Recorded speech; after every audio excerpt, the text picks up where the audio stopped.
These are the Dynasty receivers you have to be buying right now. My Dynasty buy is going to be Rashee Rice. Rashee Rice was a diamond in the rough last season. The first 3 games that he played, he was absolutely unstoppable. Rashee Rice, when he was healthy, put up 17, 18, and 29 points before Mahomes exploded his knee. Unfortunate. Mahomes exploded. Mahomes really did explode. He literally spearheaded right into his LCL, bro. Destroyed Rashee Rice's knee. That was crazy. For no reason. Well, unfortunately, that happens with Patrick Mahomes, but most of the time, it's good stuff that happens with Patrick Mahomes. Sometimes he blows up a knee. You know? Sometimes he blows up a knee. No, Sometimes Travis Kelce's the only one that catches my passes. Sometimes he ends his player seasons, especially when they're really good seasons. Yeah. But you take the good with the bad. He was a top 6 wide receiver in fantasy football by that point. He was like balling 3. out. Yeah, he was balling. On Keep Trade Cut, Rashee Rice is ranked as the wide receiver 17. I'm pretty sure at around week 3 last year, he actually got all the way up to wide receiver 8. He got up pretty high. He's pretty low right now, obviously, because he got into that silly accident thing, legal stuff injury going on, and his knee exploded due to Patrick Mahomes. So there's a little bit of a lingering question mark in the air for Rashee. But all things point to him being healthy this year. Patrick Mahomes says he's full go in OTAs. I mean, I think right now is the best time to buy low on him. I think the more we see him go in training camp and the further we see him go in preseason, he's going to be on the field. People are going to start getting on the Rashee Rice hype train like they were last year. In redrafts last year, I'm pretty sure he got up to, the 3rd, 4th round. Like, people were drafting Rashee pretty high. Yeah, I took him I had him got him in the 4 fifth, leagues, 5 leagues. I had him 5, 6 turn around there. Yeah. Justifiably, he's going to be climbing the ranks. So if you could buy him right now before he starts to take that, steep climb again, I'd probably jump on that. The only other issue I see is Xavier Worthy, started to take that little short game role last year, but I think Rashee is just built for that role. That's his spot on the field. I think Worthy's just going to worry about the north-south kind of production. So I think Rashee's pretty safe there. What do you guys think? Well, Rashee is just so good underneath and after the catch that's why you probably want to keep him in that role. And sometimes Xavier Worthy turns into the type of football player that it's like he's better just as a field stretcher and opening up the field for other guys just by the threat of his speed. Tom, you and I were very high on Rashee going into last season. I was in 6 leagues. I had him in 5. Yeah. You guys throughout the summer convinced me so much that I know his ADP by the time draft season came was 5th, 6th round. The one league I took him in, I took him in the 4th round. I did that too. I took him at 412 because I wasn't going to get him. Justifiably, if that freak accident didn't happen. Right, he was on pace he's a wide receiver 1. Right, he was on pace to crush the 4th round ADP that I reached on him with. But there are valid concerns, I think, to have with Rashee Rice. How he comes back from injury is definitely a valid concern to have. Obviously that affects his price, which it's a risk you're taking buying a guy coming off a major knee injury. And then I think the Xavier Worthy stuff is real. I think I'm probably the highest on Xavier Worthy as a player out of the 5 of us. And I think there's a good reason to be high on Xavier Worthy. He was a 1st-round pick. He's the fastest man the NFL has ever seen, ever. And the Chiefs clearly had a plan for him. Obviously, it wasn't their exact plan given the Rashee Rice injury. They had to try out different stuff with him. But this is a guy who got better and better every single week and then ended the season in the Super Bowl. Granted, we could call it, garbage time, empty calories, whatever it was. He was the best player on the Chiefs in that Super Bowl game. And he's on a team with Patrick Mahomes. He was the best player on the field in the Super Bowl. That's how he capped off his season. He was great. He was great in the fantasy playoffs, and he was great in the real NFL playoffs. So I think he's a guy who, yeah, sure, you may look at him as a field stretcher, and he definitely is a field stretcher. He's definitely going to have a role of just opening the field up for everyone else underneath. But he's also a guy who's going to be heavily involved, and I think with Coach Reed there, they're going to scheme up ways to get him more and more involved than he was.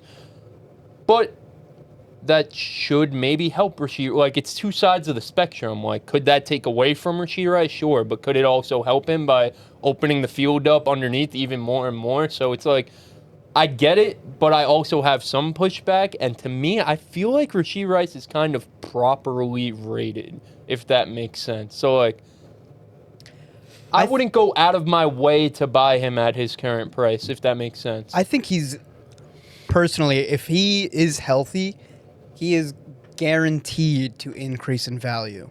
If he's healthy. I agree. If there's any hindrance, like if we see him like take a step back, then yeah, I think wide receiver 17 to 20 is probably the proper range for Rashee Rice, wide receiver, mid wide receiver 2, low end wide receiver 2, like, role. But I think at his best, he's a low end wide receiver 1. At his absolute best, which, we saw a glimpse of that in the first couple games At of last year. Best, that's even better than a low end wide receiver 1. Right. He was like, the Chiefs' whole offense was surrounded by getting Rashee the ball up until they were in the red zone. Like, he was getting 10 yards after 10 yards after 10. Like, it was the easiest money. We were watching Chiefs games. I remember we were like, yo, it's just so easy. Yep. Yeah. He just runs a slant, and he gets the 10 to ball 12 every time, yards yeah. every single time. I have Rashee Rice on my Dynasty team. I'm all the way in on him. I think Rashee's play style is also good because he gets just a ton of targets. Like you said, Xavier Worthy can be factored into the offense, and Rashee Rice could still see 6, 8, 10 targets even, on a regular basis. And, if he's not getting the question is like, is the efficiency going to be there? Is he still going to be able to catch a slant and break it off a few yards after? Is the yards after catch stuff going to be there? Because, he can get 6 catches and it can turn into 100 yards, or he can get 6 catches for 45 yards. And then, then you have some big problems there. But I'm in on Rashee. Right. I'm in on Rashee too. I actually regret last year not taking him in many leagues, if any at all. Oh, he died, so Yeah. he's He only better played off. 3 weeks. I just Made a good choice. I regret not taking him in Dynasty. I'm buying Jordan Addison as much as I can. Couple reasons for that. So right now, we all know he's going through a couple of legal troubles, right? And a lot of people get cold feet about that. And a lot of people are worried about if that's even going to affect his outcome of even starting this season. Along with that, we've seen situations like this before. I don't want to get into too much details about other players, but usually I feel like this winds up working out, and these players wind up getting back on the field eventually. And the question is, are they going to have the same performance as they did before the whole situation? Like, maybe they just come out of, get out of tune with themselves after a situation and they're not, or they're the same old person they were before. I think that he's going to play just as well as he did before. I think that this is a situation that he will, get out of fairly easily when it comes to adjusting his attitude about things. And for that reason, like I said, I think people will get cold feet and want to sell him. I'm pretty high on him too with J.J. McCarthy this year throwing the ball to him. I think he's a great option because when Justin Jefferson's on the field, he's kind of like the would the word be Flies like under the radar a little flies bit, under yeah. the radar, and he gets those. He gets the ball Takes and attention away from he takes Yeah. attention away. Yeah. So with that being said, that's why I'm so bullish on him this year. I don't know what your guys' opinion is on him and how much you would pay for him. We're going to tell you. But what I do know is that he is, if you look at Best Ball and Underdog, right now his average ADP is 61, which I think is like That's what? very End of cheap. 5th round? That's unbelievable. That's Like, crazy. that's insane. That's like 5-6 turn? Yeah, and I'm gonna be 5-6 turn, and I'm Yeah. gonna be snagging him. I think that's 5-1 or something like that, like right around there. He's still only 23 years old, too. And he's really thank you. young. That was my last point. He's only 23 years old, so this guy has a very long, successful career ahead of him. As long as he A, stays out of trouble, and B, has a good QB. Will throw be 23 through the entirety of this upcoming season. Yeah, he's Yeah. a really Yeah, young I Yeah. love Jordan Really Addison, young. the talent. I mean, as far as this upcoming season, I think the obvious concern is touchdown regression going to hit him hard. I know what we all know, like in fantasy, rookie quarterbacks don't throw a lot of touchdowns. Is that true for guys who don't play their first year? No, it's different. So generally they could throw their okay. He's been doing. You don't reps look with at the him team, as a rookie. anymore. Okay. So I mean, Addison. Yeah, but I'm does it looking at matter his that stage. he was hurt? No, No, he's still he sat he on the learned bench his whole rookie playbook, year. Yeah. Got to 2 off seasons basically of comfortable in an NFL environment at this point. Addison's we don't know about on stats- the field, but he's comfortable in the environment. PPR rankings, his first year's wide receiver 23, second year 21, 100 targets, 60 to 70 catches, 900 yards basically, 9-10 touchdowns. I mean, he's a good player. He's a damn good player. It really comes down to like what you said. Do you believe in J.J. McCarthy? And I'm sure we're going to talk about that when we do our quarterback buys and go into more detail there. A little sneak peek, but I think most of us on these chairs and couches do believe in J.J. McCarthy, the talent right now. I do. I love J.J. Besides McCarthy. I got one of him on us, my dynasty I'm team. very. all me and Dean are going to beef We'll so talk hard in the about it. future. I Yeah, can't I don't fucking want to spoil that. We're not but wasting that Addison fight. missed 2 games last year too. Yeah, Yes. he did miss games, and Had 900 and 909 one rushing touchdown, so he did score. It's just double like digit we've touchdowns. seen as in this, our era of football where it's more pass heavy, we've seen wide receiver twos thrive and be so awesome in fantasy football. Over, you look at a Davante Smith, a T. Higgins type of guy, and playing alongside the best receiver in football is just. Some people may look at it as a downside to Jordan Addison. Maybe he probably doesn't have top 8 receiver upside. I think that's completely out of his cards. He'll never be looked at as a top 8 receiver. Can he be a top 12 receiver if the Vikings become super pass heavy? I think it all depends on the owner too. I think whoever owns Jordan Addison is it's going to change person to person. Like some people may be willing to accept a second and other stuff, and other people may force you to ask to give them a first. So I'm with you. I think Addison, the touchdowns especially, like 2 years in a row, it starts to become a trend. You could say luck in the first year, but then when the guy's scoring 9 touchdowns the second year as well, it's right. Some guys just have a nose for the end zone. Yes. He's always going to see single coverage. Yeah, exactly. He's always going to see single coverage. Yeah. Right. He'll never get doubled. Right, playing against Never, best receiver in the NFL. Yeah. He's got great hands. He's a phenomenal route runner. I mean, he's a first-round pick too. Got Emeka Ibuka and Rome Odunze valued higher than him according to Keep Trade Cut right now, and it's just like.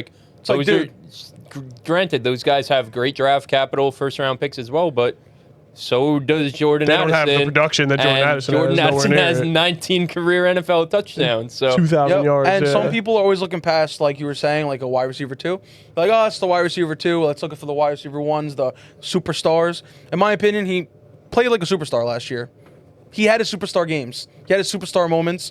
And some people don't like when, like you said, is it bad when a wide receiver 2 is next to a number 1 wide receiver 1, Justin Jefferson, arguably with Jamar Chase, my bad guys. But I think that's a great thing. Reason why is because when you're playing with the best, you become the best. You're a product of your environment. Second to that, whenever Justin Jefferson... Product of your environment was a bar. And whenever Justin Jefferson is getting double covered or whatever, it's just leaving Jordan Addison more opportunities to catch the ball. Yeah. And especially in the red zone where it most matters for fantasy. So Fact. give me Jordan Addison all day. Buy him right now while his stock is not low, but just low enough to where you could definitely get him for some good value. What if I told you there was a guy out there who was a top 10 pick in the NFL draft, drafted after a generational quarterback talent, who just got one of the best offensive coordinators in football as his new head coach?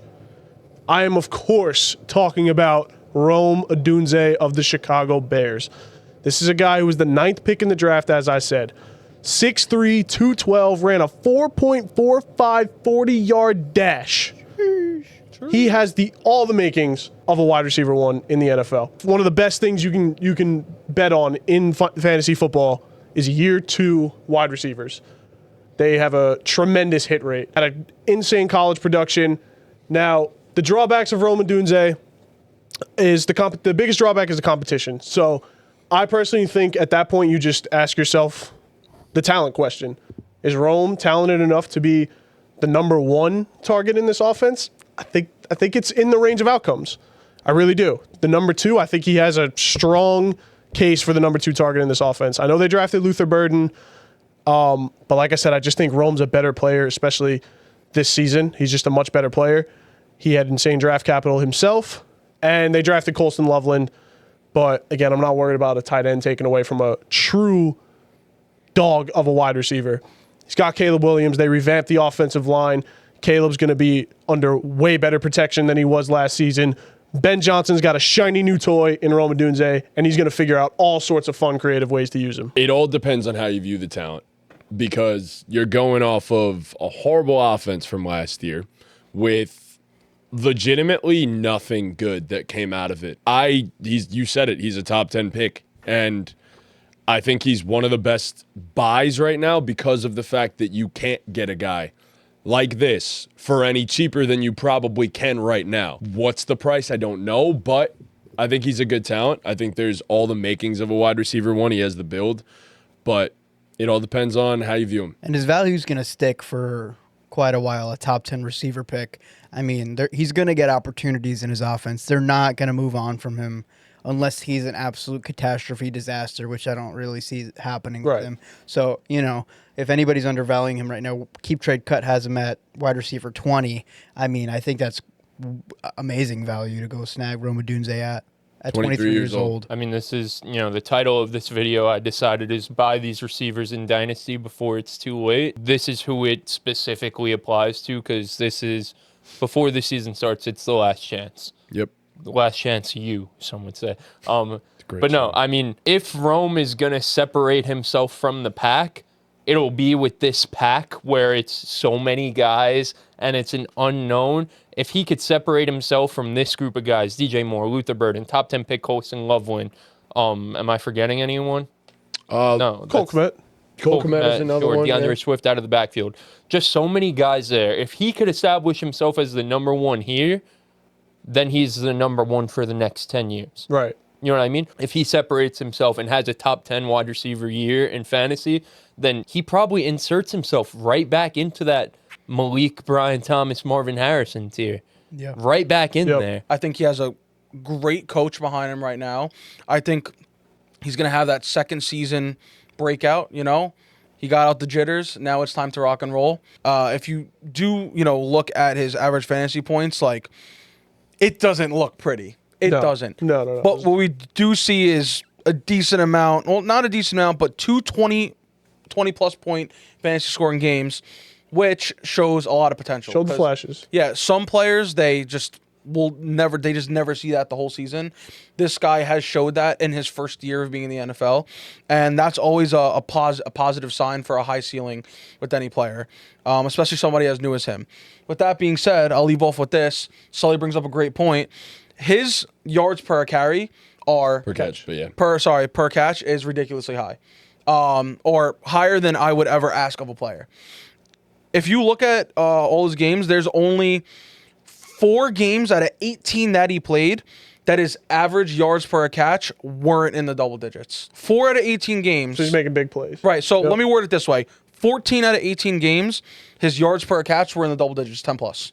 Yeah, That's a fucking great stat. And if you get that guy some more targets and he starts catching the ball a little bit more, which I think Caleb Williams will do this year, I think he has great upside.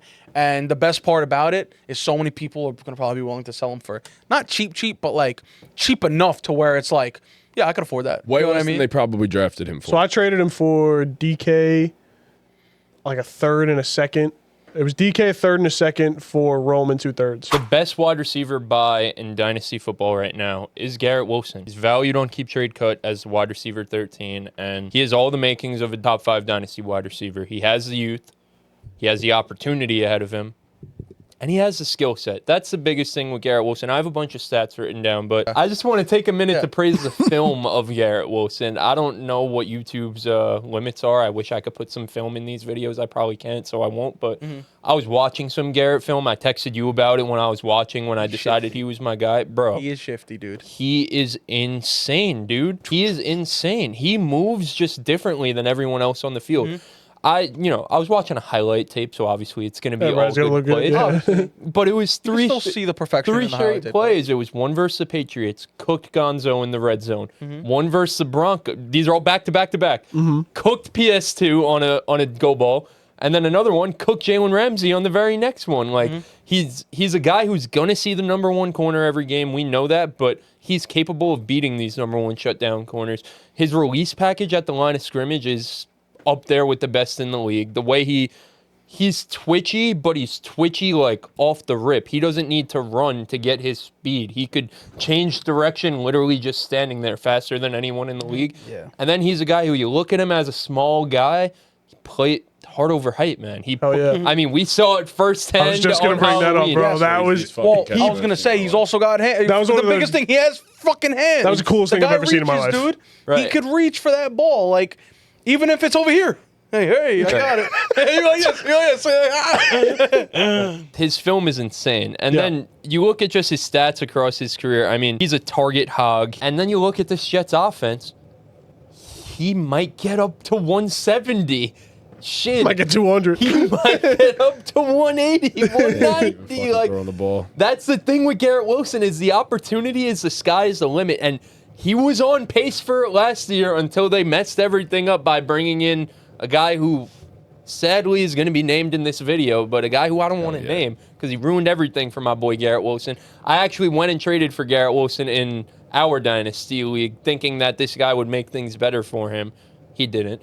But he was on pace to, I mean, he was what, the wide receiver 3 through the first, like... He finished wide receiver 10. So, right, like, he finished as he wide was... receiver 10. He was like the wide receiver 3 or 4 through the first 8 weeks of the season, halfway through the season. And Aaron Rodgers just decided to force feed the ball to the other guy. Right, and you look at his target share throughout the rest of the season, and you're like, oh, he's still got, some double-digit target games in there. He's still got his targets, but if you watch the games, he wasn't getting the high-level targets. He wasn't the first read. Davante Adams became the first read because he was friends with the quarterback, friends with the owner of the team at that time, basically. Pretty much, yeah. Oh, yeah. Garrett Wilson is a guy who has no competition anymore. His competition is Malachi Corley, Arian Smith is his name, and Alan Lazard. You might be concerned about Garrett Wilson's quarterback play, going from Aaron Rodgers to Justin Fields. Well, I have news for you. Justin Fields, the last time he was a full-time starter, led DJ Moore to his best career season. DJ Moore, 136 targets, 96 receptions, 1,364 yards, and 8 touchdowns in 2023. 1,300 yards. And now Garrett Wilson I think has Justin his Fields best threw friend. 1,300 yards.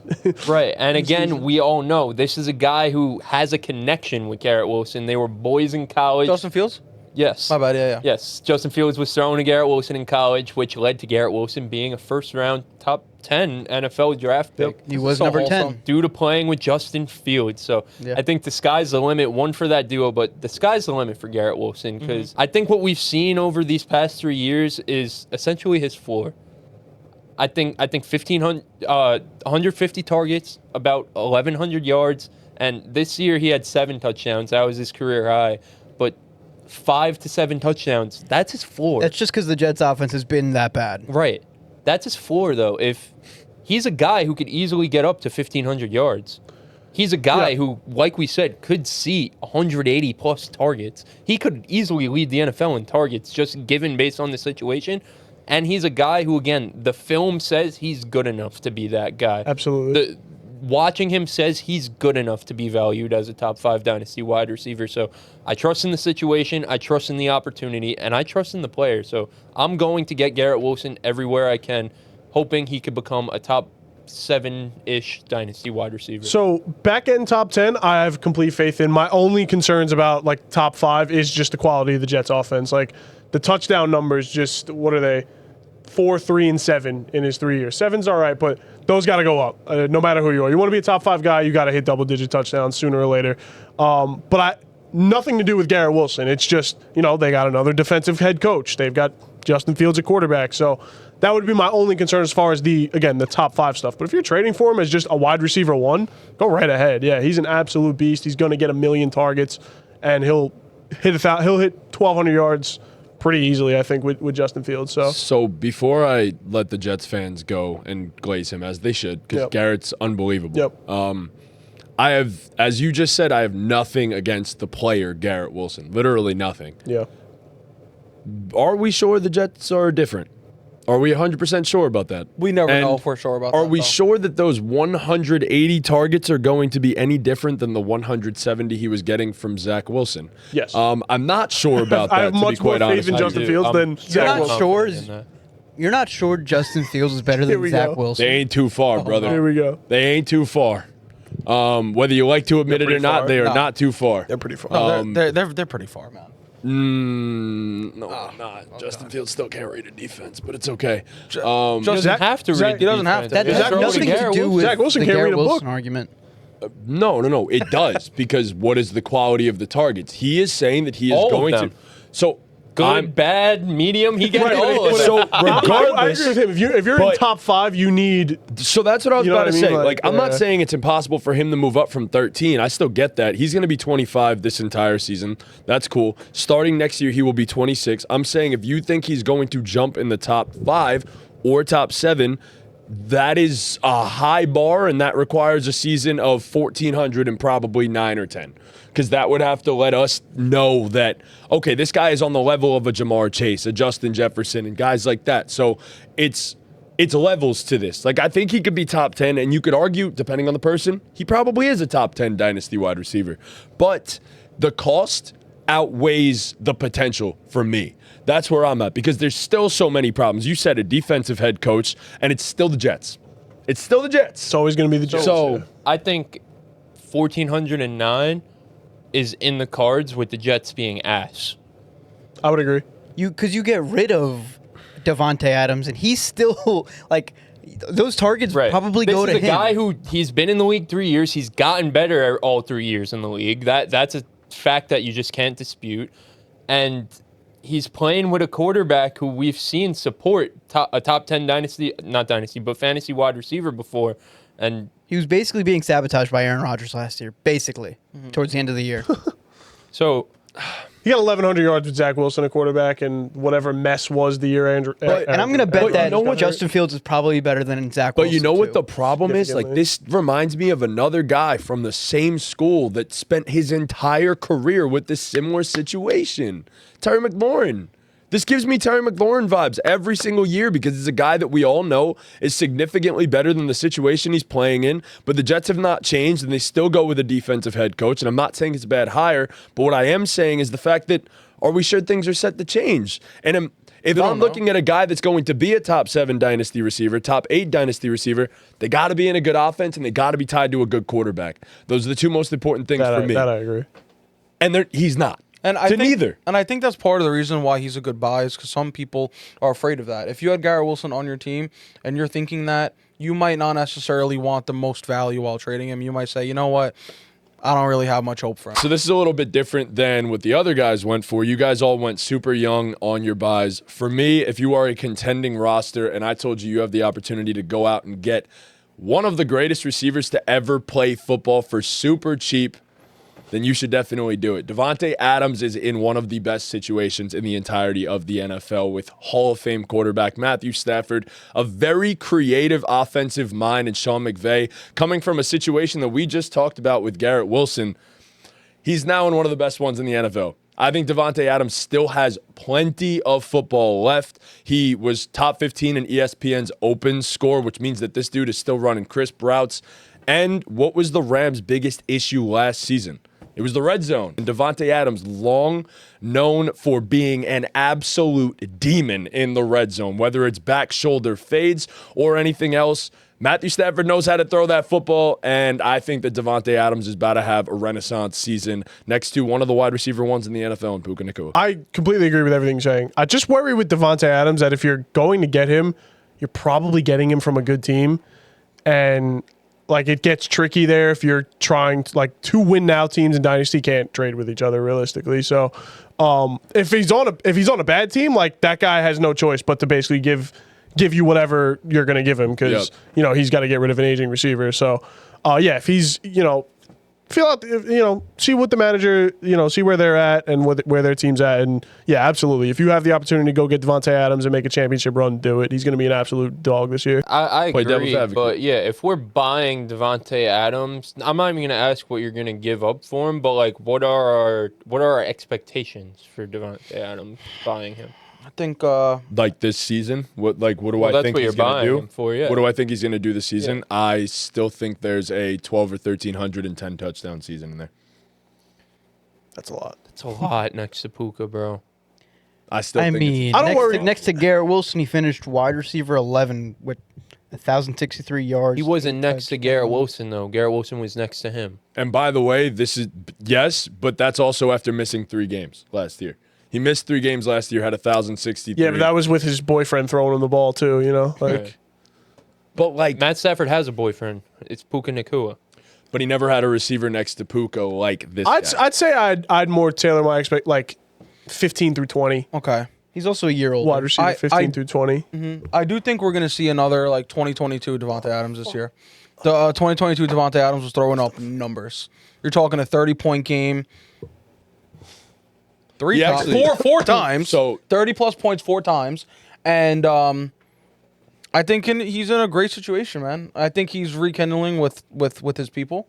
And, he's going to do some good things. He's on a Super Bowl contending roster right now. Yeah, I mean. Sure. Hall of Fame quarterback. He's got the right guys around him to succeed. Yeah. That matters a lot. You preface your statement by saying one of the best receivers to ever play this game. I saw one of the best receivers to ever play this game in that same situation last year and get completely phased out of the offense. Mm-hmm. Who was that? Davante Adams is on a different level than Cooper Kupp. I completely agree, but if we're talking about being one of the best receivers the game has ever seen, Cooper Kupp had one of the best fantasy seasons the game has ever seen. So I agree with you, but Cooper Kupp was absolutely ravaged by injuries and not the same player. He wasn't even close to being the same player, and he isn't even close to being on the tier that Davante Adams is in on his age 32 season. You also look like age 32, they signed him to a $22 million deal. And this is one of the best organizations in all of football. Yeah. I agree. Davante is great, but my point is just, sure, Cooper Kupp got phased out maybe because he wasn't as good, but also Cooper Kupp got phased out because of what the offense was, and and this goes years back. The offense is Matthew Stafford hyper targeting one guy. Yeah, absolutely. And this goes back years and years. So is Davante Adams a guy who's going to see 100+ targets in this offense? Yes. I don't know. I don't know if that's a lock. I think they're going to complement each other very well. I think in terms of real football, they're going to complement each other really well. I just don't know what my expectation is for Davante Adams. Like, can they support two top 10 finish? Because we're basically writing in Puka Nacua as a top 5 to 10 finish for fantasy. But can Matt Stafford at 38 years old support two top 10, two wide receiver ones in fantasy? Kupp played 12 games. He got to 100 targets last year. And my thing is, granted, Puka missed a couple of those games. I will give him that as well. But Davante Adams is. You got to shoe that in too. Puka to miss a couple games. Exactly. And Davante is basically. He also had 21 targets week 1. He's significantly better than Cooper Kupp at this stage. Yeah, He just I completely is. agree. And not only that, yes, I get what you said, but here's the thing. I still think he's a shoo-in for about 115 to 120 at minimum, in my personal opinion. Targets are earned, and he will be open a whole lot. And Sean McVay got in those meetings and legitimately just walked in there and said, here's Davante Adams' tape. Here's who we have on this team. We're going to use him. And I think what I said also was the red zone. They've struggled in the red zone repeatedly. And Davante Adams has long been one of the best guys in the entire NFL in the red zone. He may not even need to get 130, 140 targets. He could score 14 or 15 touchdowns if Matthew Stafford just wants to throw him that rock on a back shoulder fade. So I think it's pretty simple for me, especially if it's worth the second-round pick, a mid to late second-round pick. I think that means nothing in Dynasty if you're a competing team. So if you could get him for that, he really does have the upside of being a high-end wide receiver too. So those were our wide receiver buys as of right now. Check back in a couple days. We'll have our wide receiver sells, maybe even next week. Comment down below who your biggest buy is right now, who you're going out of your way to go pick up on your Dynasty team, and what you're trying to give up for him. Yeah. Yeah, facts. There's definitely a lot of guys I thought of when I thought about buying. So, yeah. Leave a like, subscribe to the channel, follow us on all our socials if you haven't already, and stay tuned for some very big things for this fantasy football offseason. And with that was ball game. game.